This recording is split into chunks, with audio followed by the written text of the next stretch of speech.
O porto estava movimentado com mercadorias de todo tipo sendo descarregadas e distribuídas pelas docas. O cheiro de óleo e madeira velha se misturava ao som dos gritos dos trabalhadores, enquanto Jas observava os enormes navios que traziam produtos de terras distantes. Ele trabalhava como segurança no armazém 17 há 5 anos. Mas, naquela noite, algo parecia diferente.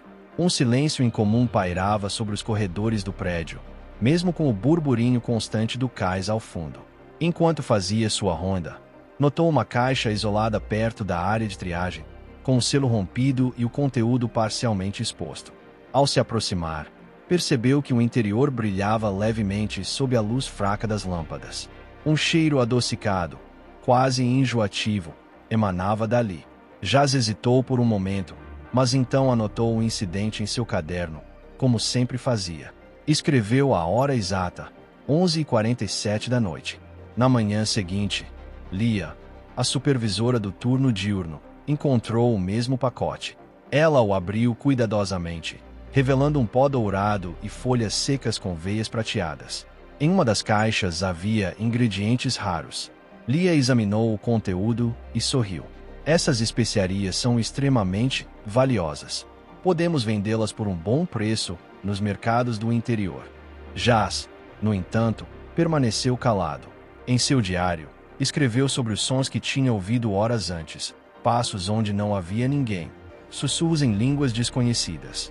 Lia riu quando ele mencionou isso, mas guardou o pacote em um armário trancado. Dias depois, um historiador local, Dr. Moraes, visitou o armazém. Ele falou sobre um antigo alquimista que havia passado pelo porto no século XVII, deixando registro de substâncias capazes de alterar a percepção humana. Essas especiarias, elas não são apenas mercadorias, disse ele após examinar uma amostra. Jas mostrou seus diários ao homem, que empalideceu ao ler as descrições. Você está descrevendo os efeitos de um ritual. Alguém está tentando replicá-lo. Naquela noite, Jas viu sombras se movendo ao longo das paredes do armazém. Formas que desapareciam assim que ele acendia sua lanterna. Em seu caderno, rabiscou: eles estão aqui, mas não estão aqui. A notícia da descoberta atraiu mais interesse. Um comerciante ofereceu uma fortuna pelas especiarias e um grupo de pesquisadores da universidade pediu amostras para estudo. Lia insistia em vender, mas Jas e o Dr. Moraes acreditavam que o pacote fazia parte de algo maior. Certa manhã, ao abrir o armário, Lia encontrou apenas um resíduo escuro e um bilhete: vocês não estão prontos. Desde então, Jas começou a ouvir vozes, todas as noites, vozes que pareciam vir de dentro de sua própria cabeça. Uma semana depois, durante uma tempestade, parte do telhado do armazém desabou, revelando um compartimento oculto. Dentro dele havia um diário do século XVII, suas páginas escritas na mesma caligrafia das notas recentes. O Dr. Moraes traduziu alguns trechos. Aqueles que buscam o véu entre os mundos devem pagar o preço em sangue e memória. Naquela noite, Jas desapareceu. Sua última entrada, às 3 horas da manhã, dizia: eles me mostraram o que há por trás. Não posso voltar. Lia, agora sozinha, guarda as especiarias em casa, enquanto pesadelos de sombras e sussurros a atormentam. O armazém 17 foi lacrado, mas os diários de Jas circulam em segredo, alimentando lendas sobre o que realmente aconteceu naquela noite no porto de Recife. O pacote de ingredientes ficou trancado no armário por 3 dias. Lia consultou tabelas de preços e mercados, tentando calcular lucros, enquanto Jas começou a evitar o setor leste do armazém, onde as sombras pareciam mais densas.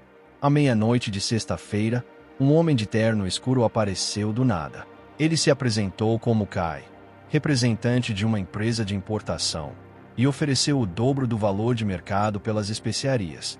São ingredientes raros para remédios, explicou, sem olhar diretamente para Lia. Ela recusou, desconfiada da pressa. Quando ele foi embora, Jas notou que as luzes do estacionamento piscaram exatamente por 10 segundos. Na noite seguinte, trovões sacudiram o porto. O Dr. Moraes chegou encharcado, carregando um livro antigo sobre alquimia colonial. Enquanto traduzia trechos à luz de velas, revelou que o alquimista mencionado nos estudos usava ingredientes como catalisadores para abrir portas. Falava de um véu entre realidades, algo visível apenas para quem pagasse o preço. Disse, apontando para uma ilustração de figuras sombrias ao redor de um caldeirão.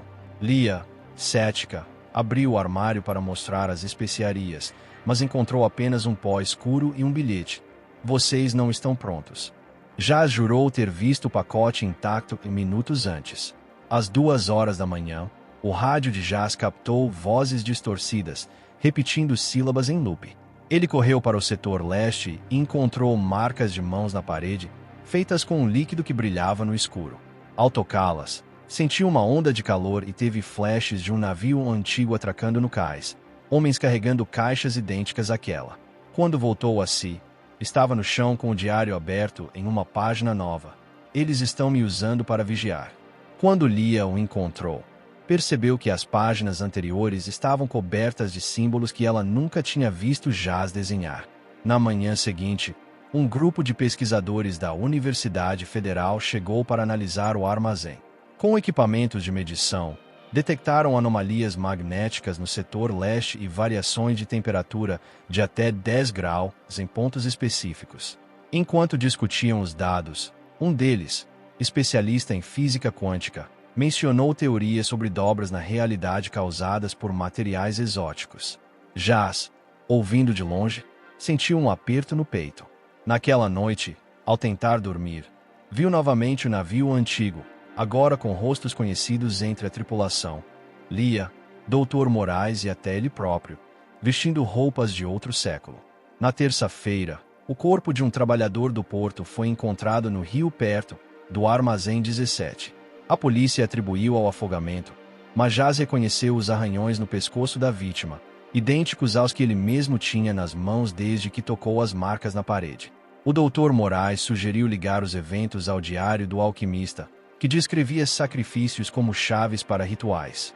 Lia, dividida entre medo e ganância, decidiu contrabandear uma parte das especiarias para vender no mercado negro. Naquela noite, enquanto contava o dinheiro, ouviu sussurros vindos do armário vazio. A porta está aberta, mas você não verá. Jas, cada vez mais isolado, passou a registrar não só o que via, mas também o que sentia. O cheiro de enxofre após as tempestades, o gosto metálico na boca perto das sombras, a sensação de ser observado por olhos invisíveis. Em uma de suas rondas, encontrou Kai, o homem do terno escuro, parado sob a chuva no cais. Você não pertence a este lado, disse Kai, antes de desaparecer entre os contêineres. No dia seguinte, o armazém foi lacrado por ordem judicial, após denúncias anônimas de atividades ilegais. Lia guardou o dinheiro e as especiarias restantes em casa, enquanto o Dr. Moraes queimou o diário do alquimista, acreditando que era a única forma de deter o que estava por vir. Jas, porém, continuou escrevendo. Sua última anotação, às 4 horas da manhã, dizia: eles estão dentro de nós agora. O armazém lacrado tornou-se um ponto de convergência. À noite, moradores de rua juravam ver luzes azuis piscando nas janelas quebradas, enquanto pescadores evitavam o trecho do rio próximo ao cais. Lia, em sua casa, trancou as especiarias em um cofre, mas os sussurros persistiam. Certa madrugada, ao abrir o armário, deparou-se com Kai, seu terno agora desgastado e os olhos brilhando como símbolos do diário. Você não entende, né? Disse, estendendo uma mão translúcida. Somos iguais. Pagamos o preço há séculos. Antes que ela reagisse, ele desapareceu, deixando um rastro de pó dourado. Jas, por outro lado, começou a vagar pelas ruas do Recife antigo, atraído por uma melodia que só ele ouvia. Em uma igreja abandonada, encontrou um vitral representando o alquimista do diário, segurando um pacote idêntico às especiarias. Ao tocar o vidro, viu seu reflexo vestindo roupas do século XVII, com Kai ao seu lado. Naquele momento, entendeu. Os guardiões foram escolhidos para manter o véu entre os mundos, mas todos falharam, repetindo o ciclo sem fim. Seu diário, agora escrito em 3 línguas diferentes, registrava eventos que ainda não haviam ocorrido. O Dr. Moraes notou que, após queimar o diário, As cinzas formaram padrões parecidos com os símbolos das paredes do armazém. Desesperado, reuniu os pesquisadores e propôs uma expedição ao setor leste, que ficou acessível depois de uma rachadura na parede. Lá, encontraram uma câmara subterrânea com um altar e 7 nichos vazios. Em um deles, havia um fragmento de espelho que refletia o rosto de Lia mais jovem e com uma expressão de terror absoluto. "Isso não é uma porta", sussurrou uma voz atrás deles. Era Jaz, segurando o último pacote de especiarias. "É um espelho, e somos nós mesmos." À meia-noite daquele dia, uma tempestade atingiu a cidade.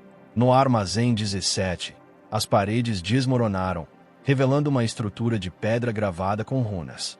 Dominada por uma compulsão irresistível, Lia correu até o altar e colocou as especiarias no nicho restante. O chão tremeu, e uma figura sombria surgiu, sua silhueta oscilando entre humano e algo indefinido. Kai reapareceu, agora com lágrimas escorrendo como sangue. Ela completou o ritual, disse, apontando para Lia. "Agora todos pagarão o preço." Agindo por instinto, Jaz pegou uma lanterna e iluminou o espelho. Por um instante, viu infinitas versões de si em realidades paralelas, cada uma segurando um pacote de especiarias. Com um grito, ele quebrou o vidro, e a figura sombria dissolveu-se em partículas douradas. Lia desmaiou, enquanto o Dr. Moraes observava as runas nas paredes desaparecerem. Quando a tempestade cessou, o armazém estava vazio, sem nenhum traço de especiarias, altar ou Kai. Anos depois, um novo segurança foi contratado para vigiar o porto reformado. Em sua primeira noite, encontrou um caderno velho escondido atrás de uma caixa. Ao abri-lo, leu na primeira página: "Eles estão aqui, mas não estão aqui." A caligrafia era idêntica à sua própria. Enquanto isso, em uma casa distante, Lia acordou assustada, certa de que ouviu passos no corredor. Ao lado de sua cama, um pacote de especiarias brilhava suavemente no escuro.